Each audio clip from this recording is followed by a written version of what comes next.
Bagana gaadhaan dhuftan akkam jirtu nagaa keessanii waan ta'e isinitti maafani. Haadha manaaf abbaa manaatu wajjin hin jiraachaa ture. Utuma wajjin hin jiraachaa jiranii haati manaa qe'ee keessa waa balleessishii waan hafe miti mucaa godhatan. Mucaa kana gaafa godhatan mucaan kun abbaa fakkaachuu dide abbaa isa qe'ee jiru. Isaan booda abbaan mucaa kana laalee haadha manaatiin mucaan kun nan fakkaatu maaliif rakkoo maalitu jira jedhee gaafata.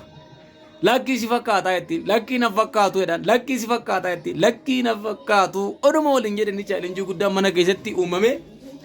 Isaan booda abbaa baluu jetteen yoo dubbiin garuu qe'ee keessa waa badeera beektu isa kana immoo irraan qolu akkasumatti beeka. Isaan booda mucaan kun baay'ee si fakkaataa jetteen eessa si fakkaata jennaan karaa duuba isaa laaltee karaa duuba kee otoo laaltee si malee homaan qabu jetteen.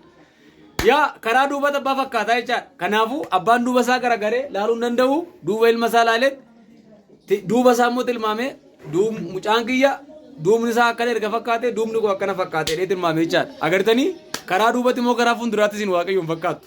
Waaqayyoon fakkaachuun jireenya. Waaqayyoon fakkaadhaa jireenya keessaniin deemsa keessaniin akkaataa keessaniin qulqullummaa keessaniin amala keessaniin waan hundumaa keessaniin waaqayyoon fakkaadhaa jiraadhaa. Waaqayyoon fakkaatanii jiraachuun immoo eenyummaa keenya ganamaa waaqayyo gooftaan nuuf himedha. Argitanii dubbiin haadha manaaf abbaa manaa sun qe'ee keessa waan badeef mucaan gara biraatti waan dhufee dhalateef karaa duubaa abbaa fakkaata malee karaa fuulduraa abbaa fakkaatu.